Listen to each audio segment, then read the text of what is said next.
Lep pozdrav, ponedeljek je in na spletni strani delo.si dan za športni pogled. Z menoj je Miha Šimnovec, naš specialist za smučarske skoke. Lep pozdrav. Dobro. Za nami drug skakalni vikend v Kusamu. Če ga nekako posplošiva, mladci padajo, veterani zmagujejo. Si pričakoval, da bosta recimo Norjaki Kasaj in Simon Amann krojila razplet na vrhu? Pričakoval sta že v Klingentalu nakazala, da sta zelo dobro pripravljena. Kasaj je neuničljiv, neverjeten. Da bi čist zmagal, to res nisem pričakoval. Amann pa je bil že kandidat za zmago. Kasaj, 42 let, Amann že velja za veterana, pa 9 let mlajši. V čem je po tvojem skrivnost uspeha veteranov v začetku te zime? Zagotovo veliko na to, zato so izkušnje.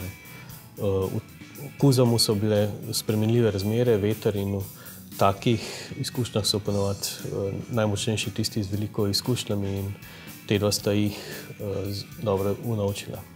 Pa misliš, da lahko držita tak ritem naprej, da sta nevarna tudi za skupni seštevek v svetovnem pokalu?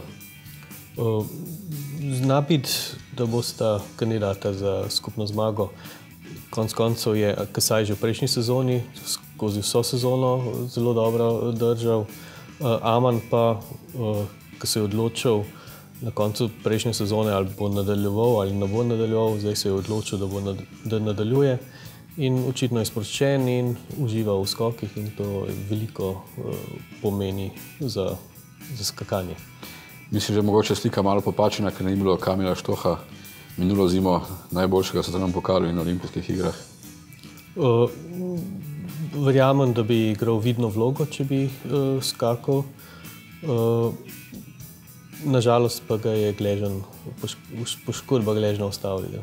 Pa misliš, da bi bil suveren, da bi zmagoval kot je lani? No, saj lani v prejšnji sezoni ni na začetku bil še tako suveren. On je prišel po novoletni turneji in je zavladal. Dvomim, da bi kar zmagoval tudi zdaj. Bi bil pa zagotovo med 10.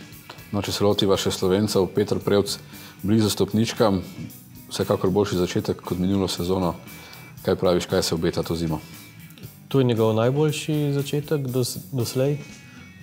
3-krat med 10, zdaj skupno na 5. mestu.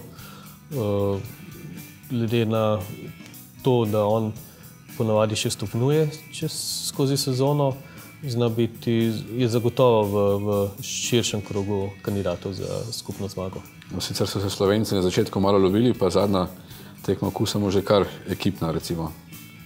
Ja, v Klingentalu jim še ni šlo čisto po načrtih in željah, tudi zato, ker niso imeli dovolj skokov na snegu, pravzaprav sploh nobenega predtem niso imeli, za razliko od večine tekmecev.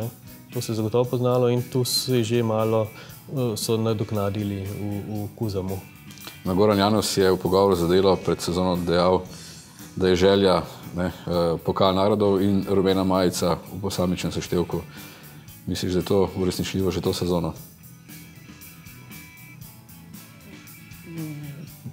Uresničljivo je. Mislim, sposobni so osvojiti. Prevc je sposoben osvojiti veliki kristalni globus. Lani mu je malo zmanjkalo. Moštveno so pa tudi Slovenci iz sezone v sezono močnejši in konkurenca je zelo izenačena in v tej izenačenosti je možno vse. Kateri od fantov te presenetijo, razočaral zdaj v prvih skokih?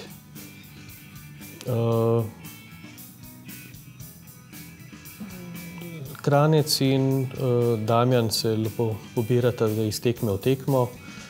Presenečenje je zagotovo Anže Lanišek, nažalost pa je v Kusamu padel, bil je pa do zdaj 3-krat v finalu.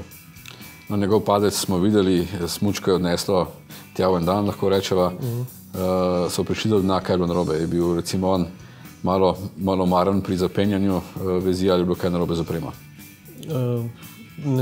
Tem zaenkrat še niso odkrili vzroka. Možno je, da je malo slabše zapel vez, lahko pa je tudi kakšna tehnična okvara. Kako misliš, da bo to vplivalo na nadaljevanje njegove sezone? Poškodba je, koliko časa ga ne bo v karavani in kaj misliš, bo to recimo prestrašilo mladca pred novimi vrhunskimi dosežki?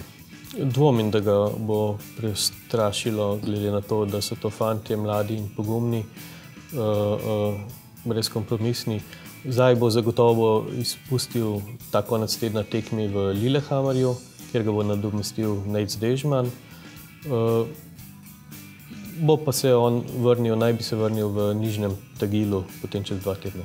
No, če za konec še malo napovejo naslednji konec tedna skakalni olimpijski Lillehammer, nam ustreza ali ne? Peter Prevc je rekel, da mu je zaenkrat všeč, tako da ne bi ustrezal. Torej, prve stopničke? Težko jih je napovedati, ampak glede na to, da je Prevc iz tekme v tekmo bližje, ne bi bilo presenečenje. Miha, hvala. Hvala. Lep pozdrav.